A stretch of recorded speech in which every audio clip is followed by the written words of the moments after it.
Next question is from JP on YouTube. I made a Helles and underpitched it apparently. It took 5 days to start. You think I should rebrew? And if so, could I use that same yeast, or is it all messed up now? We dug into this a little bit more, and they said, so I underpitched, and the yeast is apparently a slow starter. It took 5 full days for it to get going. So on the 5th day, I turned off the jacket and put the spunding on and raised the pressure to about 8 psi. It fermented out and started in the high 50s, that's Fahrenheit, and into the mid to high 60s at this pressure. It doesn't smell bad or anything when I take readings, but I am also wondering if it's just going to be bad based on the way it was fermented. I brewed it 2 weeks ago, and it's still in the FV at about 62. I'm trying to hold it there for a bit to see if I can get some things to clean up.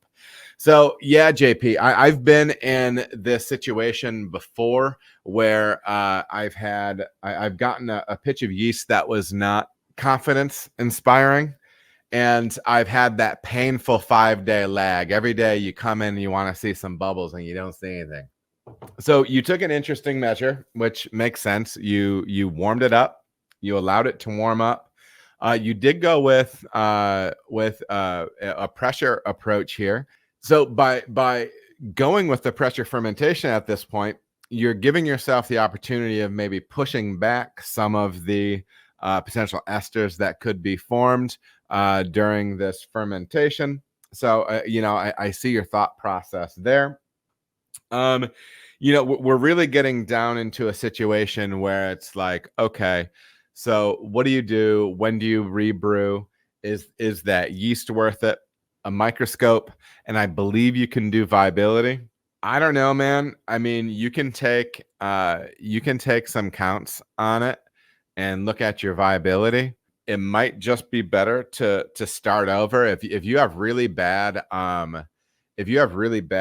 viability and a really bad cell count even after this. And remember when we were looking at some stuff a couple months ago, they were talking about how easily you can generate what's known as petite mutants, right? So, that's why you want to kind of have ideal conditions. I wouldn't blame you for trying to start over with something. Do give this beer a chance to finish out. I don't think you're in a massive production pinch where you are. But give it a chance. I might even run a VDK diacetyl test on it a little bit early. Get that thing heated up, cooled back down again, and do sensory on it. And check it out. Don't be afraid to dump. I know you're not, because you're a quality-minded brewer, and I have a lot of respect for you. But yeah, I mean, that would be kind of my thing. And then just build backwards from there, right? Don't do what you did before. I would talk to the manufacturer and talk to him about what happened and maybe adjusting that pitch rate. But yeah, check in with them on it. Have a little patience. If there's something if the beer is salvageable, that's great. If the yeast is salvageable, that's wonderful. But you definitely don't want to be killing two beers with one pitch. You know what I mean?